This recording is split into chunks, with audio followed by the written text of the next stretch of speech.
Bonjour and bienvenue. Je m'appelle Ryan Mckern, and welcome to the Wicked Webs We Weave podcast. Join me in the streets of Paris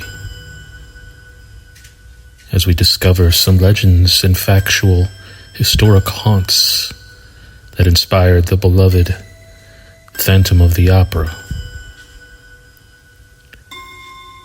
Sit back and warm yourself in the proverbial fire, my friends,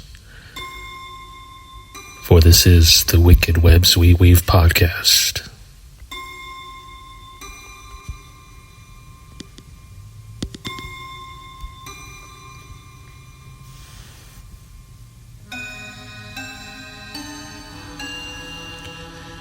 Palais Garnier, Mysteries and Legends. Quote, "He who has not learned to hide his sadness behind a mask of joy will never appear a Parisian." End quote. Famous quotes like this from the novel The Phantom of the Opera, written by Gaston Leroux in 1910, remains a classic of Gothic literature. The novel is set in the Palais Garnier Opera House in Paris. As we look into this iconic building to discover some of its fascinating mysteries and legends. Did the character of Erdic, the protagonist of the novel, really exist? Leroux describes him in the book as a lonely, sullen, but above all gloomy type. Under the mask, his eyes did not let me out of the light. I felt the weight of immobile pupils sunk into me. Under the mask, his eyes did not let me out of sight. I felt the weight of his immobile pupils sunk into me. Exploring the orchestral stalls of the Garnier Opera House, as well as some of the exclusive boxed areas and magical hidden corners. According to legend, where unexplained events have taken place, lights have been known to turn off and on without warning. Some opera singers have vowed to never perform in Paris again due to something they witnessed in their dressing rooms. You will hear endless rumors and legends such as these, if those walls can talk. Opera Garnier was built from 1861 to 1875 for the Paris Opera. It was originally called Salle des Capucines because of the location on the Boulevard des Capucines in the 9th district of Paris. It was soon known as Palais Garnier, in memory of his architect Charles Garnier. The palace was a residence of the Paris Opera until 1989, when the Bastille Opera House was built. The Paris Opera Palais Garnier is now mainly used for ballet. Within history, art, and mystery, the Garnier Opera House has all three. Its mystery is in no small part due to French author Gaston Leroux. The Garnier Opera House captivated his imagination back in the late 19th century. A neo-Baroque masterpiece, the theater was originally commissioned by Emperor Napoleon III in 1861, but a swampy foundation led the way to rumors of a large fish-like being underneath the beautiful theater. That, an unfortunate chandelier accident, killing an audience member, were just some of the events which led way to Leroux's famous book, The Phantom of the Opera.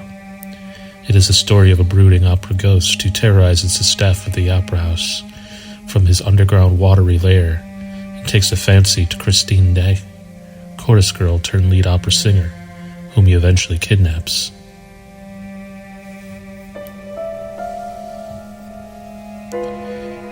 The opera ghost really existed, claims Gaston Leroux in the prologue of his book. Could it be true? Or does fact meet fiction in this famous story of jealousy, betrayal, and murder? There are quite a few mysteries and events to behold when looking into the history of the Garnier Opera House. Today's Parisian firefighters go there to train because there's actually a large underground water tank beneath it. So much more that's intriguing about this French landmark lies within.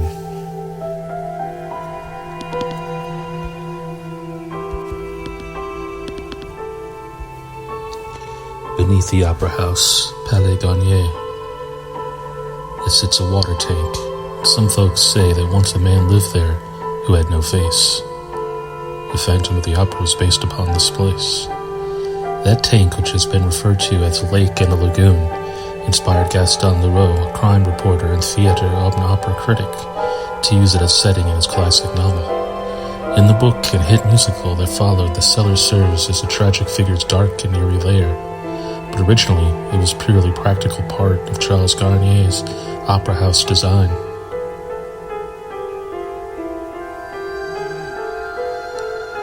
When the foundation was being built in 1862, a combination of wells and steam pumps operating 24 hours a day could not keep the underground water away for long enough to lay the structure. Garnier incorporated a cistern into the design to redistribute the water and relieve the water pressure on the basement walls. This still kept the water available in case of a fire. Among the other real-life events that served to inspire the novel, a chandelier really did fall and kill someone there, and is the use of an unfinished opera house by the Paris Commune in 1871 to store food and ammunition. The group took over Paris with the National Guard following the Franco-Prussian War and set up a base camp in the unfinished building because of its proximity to Place Vendôme, where the Guard was fighting the French army. Work on the building recommenced once the French army had retaken the city in 1907. A time capsule with 24 phonographic recordings of opera singers of the time was buried in the cellar of the opera house. Leroux claimed that the body of a disfigured architect named Eric was found during the process. While that is not believed to be true, random bodies were being unearthed around the time Leroux was writing Phantom, between 1907 and 1910, thought to be victims of the Commune, which may have been used in the cellars of the Paris Palais Garnier to hold prisoners. Today, the entrance to the tank is covered except for a small grate, and the alcoves and arches above the water cellars are lit for health and safety reasons. The Opera House technical rooms occupy the space that Leroux claimed to be the Phantom's lair. Firefighters use the tank to practice swimming in the dark. The setting of Gaston Leroux's The Phantom of the Opera, Palais Garnier, was home of the Paris Opera and Paris Opera Ballet from 1875 through 1989. While Leroux blended fact and fiction, several of the eerie details in his tale are factual.